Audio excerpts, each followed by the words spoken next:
तरुण भारत नागपूर दिनांक 18 मे 2021. आंतरराष्ट्रीय. होय, तो वंशविच्छेदच होता. लेखक वसंत गणेश काणे. होय, तो वंशविच्छेदच होता.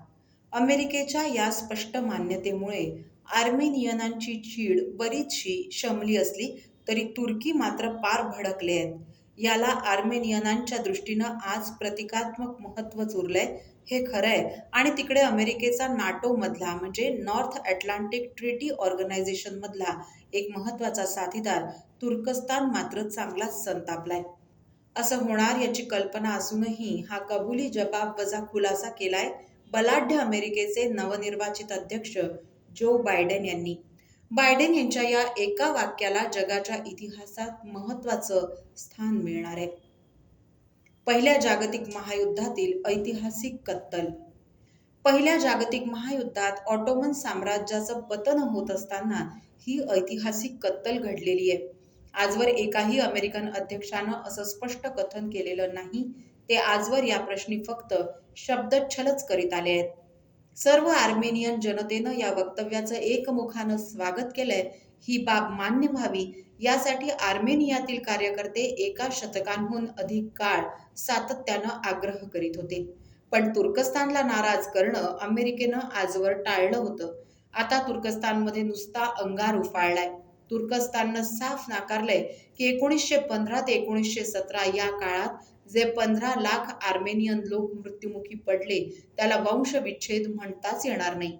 पण आज प्रथमच अमेरिकेनं अधिकृतरित्या म्हटलंय की 106 वर्षांपूर्वी जे घडलं त्याला वंशविच्छेदच म्हणायला हवं. अशा प्रकारे अमेरिकन जनता या वंशविच्छेदात बळी गेलेल्या सर्वांच्या हौतात्म्याचा सन्मान करते आहे. तारीखवार सांगायचं झाल्यास 24 एप्रिल 1915 या तारखेला 250 आर्मेनियन विद्वान आणि सामाजिक नेते यांना इस्तंबूल इथे अटक करण्यात आली होती. आणि नंतर जे हत्याकांड सुरू झालं ते 15 लाखांची आहुती घेऊनच थांबलं होतं.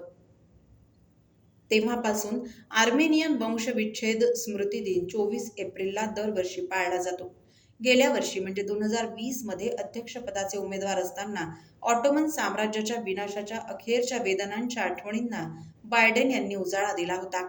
निवडून आल्यानंतर आपण या हत्याकांडाला वंशविच्छेद म्हणून संबोधण्यास मान्यता देऊ असं आश्वासन त्यांनी दिलं होतं. ते त्यांनी आता पूर्ण केलेलं आहे. तसं पाहता 2019 मध्येच अमेरिकन सिनेटनं एकमतानं या हत्याकांडाला वंशविच्छेद मानण्याबाबतचा बंधनकारक नसलेला ठराव म्हणजे नॉन बाइंडिंग युनॅनिमस रेझोल्यूशन पारित केला होता. ऑटोमन साम्राज्याच्या पतनानंतर लॉसेनच्या तहानुसार आजचं तुर्कस्तान या साम्राज्याच्या लघुरूपात 24 जुलै 1923 ला अस्तित्वात आलेला आहे. या ठरावाला आणि जो बायडेन यांच्या वचनपूर्तीच्या वक्तव्याला आज प्रतिकात्मक स्वरूपच असलं तरी त्याचं महत्त्व कमी मानलं जात नाही. इतिहास काळात घडलेल्या चुका दुरुस्त करून मानवी हक्कांबाबतची प्रतिबद्धता व्यक्त करण्याचा हा एक प्रकार मानला जातो. हे करताना आपला नाटोमधला महत्त्वाचा सहकारी नाराज होईल याची जाणीव असूनही मानवी हक्कासाठीच्या प्रतिबद्धतेचा आपण पुन्हा एकदा स्वीकार करीत आहोत हे अमेरिकेनं जाहीर केलंय. प्रत्येक कुटुंबातील निदान एकाची हत्या. आर्मेनियातील येरेवन स्थित आर्मेनियन सेंटर फॉर अमेरिकन स्टडीजनं बायडेन यांच्या वक्तव्याचं स्वागत केलंय. त्यांच्या मते आजच्या आर्मेनियातील प्रत्येक कुटुंबातील निदान एका तरी पूर्वजाची या ऐतिहासिक कत्तलीत हत्या झालेली आहे. हे वक्तव्य प्रातिनिधिक स्वरूपाचं मानलं तरीही या भीषण हत्याकांडाची तीव्रता जाणवल्यावाचून राहणार नाही. या मान्यतेला कायदेशीर मान्यता नाही, त्यामुळे कोणत्याही प्रकारची भरपाई मिळणार नाही ही दुर्दैवाची बाब आहे असं आर्मेनियन सेंटर फॉर अमेरिकन स्टडीजच्या संस्थापकांपैकी एक सुरेन सर्ग्यासियन यांनी म्हटलंय.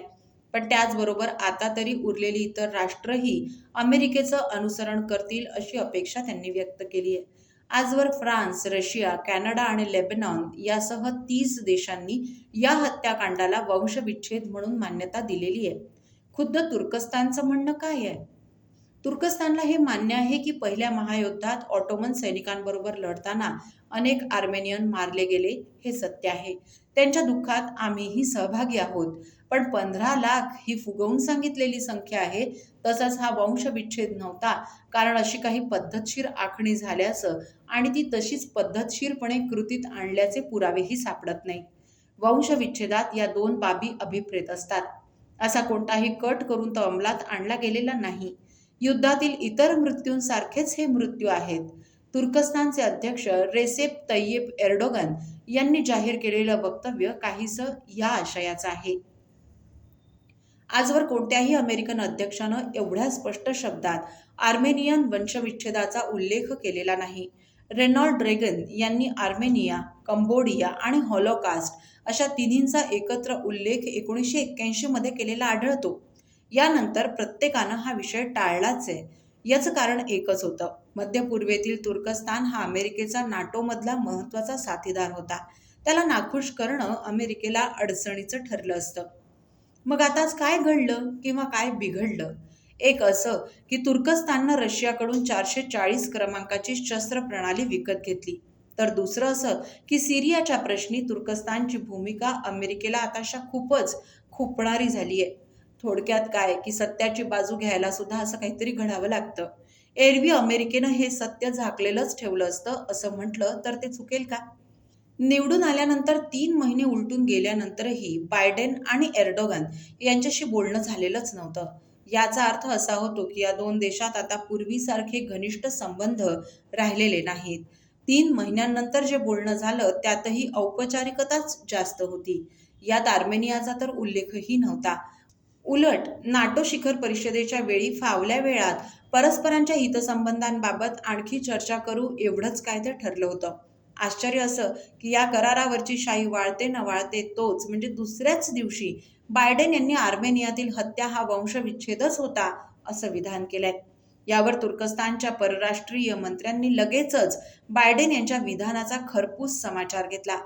तोंडची वाफ दवडून इतिहास बदलत नसतो असं म्हणून त्यांनी बायडेन यांना फटकारून त्यांचं विधान साफ फेटाळून लावलंय. तरीही तुर्की विचारवंतांनी मात्र तुर्की जनतेला एका चाकोरी पलीकडचा सल्ला दिलाय. अमेरिकेवर टीका करू नका असं केल्यानं हुकुमशहा एर्डोगन यांच्या हाती एक हत्यारच मिळेल. अशावेळी ते हुकुमशहा आपल्या जनतेला भावनिक आवाहन करतील. हा हुकुमशहा परराष्ट्राच्या आपल्या देशावरच्या टीकेचं भांडवल करील.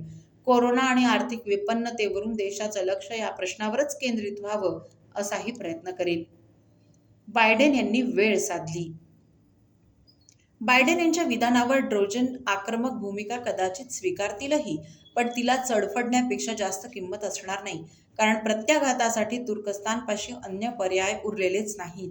कोरोना आणि आर्थिक दैन्यावस्थेनं तुर्कस्तानचं कंबरडं पार मोडलंय.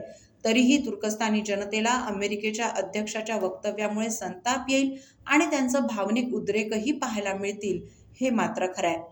100 वर्षापूर्वीचा विषय उकरून काढून एवढा रोष पत्करण्यास अमेरिका का तयार झाली आहे, हे पाहणं देखील उद्बोधक ठरणार आहे. आर्मेनिया हा कॉकेशस पर्वतांच्या रांगांमधला, युरोप आणि आशिया यांच्यामधला जेमतेम 30 लाख लोकसंख्या असलेला एक चिमुकला देश आहे. या देशातील संगीत आणि अभिनय क्षेत्रातील कलाकार जगप्रसिद्ध आहेत. त्यांनी लोकसंख्येतली उणीव अत्युच्च कलागुणांनी भरून काढलेली आहे. पण म्हणून हा अमेरिकेचा कळवळा आहे का? तर तसं नाही. अमेरिकेच्या कळवळ्यामागे सत्यनिष्ठेऐवजी दुसरंच एक व्यावहारिक कारण आहे. ते असं की कॅलिफोर्निया प्रांतात मूळच्या आर्मेनियन लोकांची संख्या बरीच जास्त आहे. त्यांना आपल्या पक्षाकडे वळविण्याची खटपट रिपब्लिकन पक्ष आणि डेमोक्रॅट पक्ष प्रत्येक निवडणुकीच्या वेळी करत असतात. यावेळी कमला हॅरिस आणि जो बायडेन यांनी आर्मेनियन अमेरिकन मतं आपल्या पक्षाकडे वळविण्यासाठी दिलेल्या आश्वासनाची पूर्ती बायडेन यांच्या वक्तव्यामुळे झाली आहे. अशा प्रकारे त्यांनी सत्यकथन साधलं, मतही मिळवली आणि चढफडण्याव्यतिरिक्त निदान सध्या तरी गलितगात्र तुर्कस्तान आणखी काहीही करू शकणार नाही ही संधीही साधली. म्हणून तर भर्तृहरीनं म्हणून ठेवलंय, नृपनीती अनेक रूपा. दैनिक तरुण भारतचा हा लेख आपण तरुणभारत.net या संकेतस्थळावरही ऐकू शकता. असे अभ्यासपूर्ण आणि परखड विचारांचे लेख ऐकण्यासाठी तरुण भारतच्या YouTube चॅनलला लगेच सबस्क्राईब करा. लाईक आणि शेअरही नक्की करा. दैनिक तरुण भारतचे लेख आपण तरुण भारतच्या फेसबुक पेजवरही ऐकू शकता. नक्की भेट द्या. धन्यवाद.